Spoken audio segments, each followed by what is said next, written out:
Now we'll start our next experiment, L parallel C. Now here the inductor of 0.5 Henry 20 ampere, just previously we have used. The capacitor 40 microfarad and 400 volt also we have used. Then two ammeter, one series with inductor, one series with capacitor are connected. Then an auto transformer, the first terminal from that to ammeter, total ammeter, ammeter to mains of the wattmeter, load to the two ammeters, MC short, and V terminal will come back to the auto transformer.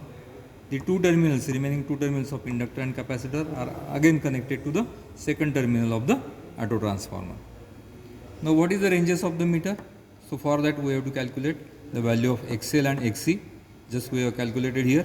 XL is equal to 157 ohm, XC is equal to 79.5. Then the total current IL 1.46 and 2.89. Now here the current through inductor is 1.46, current through capacitor is 2.89. So we have kept here the meters at 0 to 5 and total of 5 ampere, wattmeter of 5 ampere to 300 watts. Now we will take the reading as increasing the voltages previously as 80, 120 and 160. We have to measure the total current I, current through the coil IL, current through capacitor IC and power. We don't take any reading of voltmeter because voltage across coil and VC are same. Then calculate XL as VL by IL, XC as VC by IC, Z is equal to V by I. Then calculate phi as cos inverse of P divided by VI. Then calculate the reactive power and apparent power as previously. Right? So just we'll take the readings. The connection in this case is also same in the previous, just we have removed the resistance and added inductor. All other connecting part is the same here.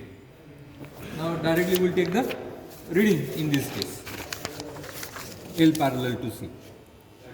Now we will adjust the input.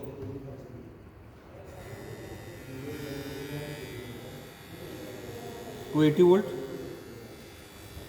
80, the current here upper reading 0.8, 0.4 less than that, so 0.2 ampere, 0.2 ampere. Then the value of IC here, what is that? Upper range 0.8, 1.2, in between that 1, 1.02, 04, 06, 1.06, IC 1.06, IL here upper range of 0.8 ampere and power very less, it is 50, 10, in between 10 and 0, that is 5 watts. 5 watts. Now here again, this is not the mathematical addition of IL and IC. Total current is not mathematical addition of IL and IC. It is the vector addition. So vectorically we have to add. Now IL is downward and IC is upward, like this, IC IL. Then IL minus IC or IC minus IL, whatever comes, that is the only part remaining here. So also the resistance of inductors comes in picture. So we don't add mathematically, it is the vector addition. Just previously we have seen I is equal to IL bar plus IC bar, like this. So again increase the input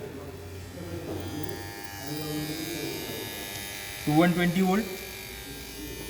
Then total current nearly comes as 0.4 and 0.8, in between that is 0.6. IC here is 1.6. IR here is between 0.8 and 1.2, that is we will say that 1 ampere, 1.0. And the power comes to nearly 10 watt, like this. So once again see that IL and IC is higher 1.6 and it is 1, directly cancels as they are opposite. and the current comes as 0.6. Then it go to 160.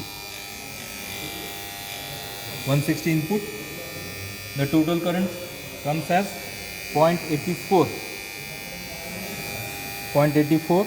This comes as 2.4 in between 2.2. So one range of 0.4, 2.04, 08 and 2.12. That is IC. This is IL. It is 1.2 here, 1.6 in between. That is 1.4. So once again see 2.12 minus 1.4.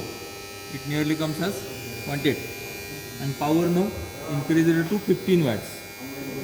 So very small wattage we have seen here because no resistance in circuit. Whatever resistance of inductor is there, that will come in picture, and whatever the power lost in in that resistor, that comes here. The power in pure capacitor and power in pure inductor is always zero, we have seen previously. Now one point I have to mention here, whatever capacitor we are using, a 40 microfarad, this is a combination of two 20 microfarad capacitors. How they are connected, you learn about that. I will not explain here. Right? We'll stop here now.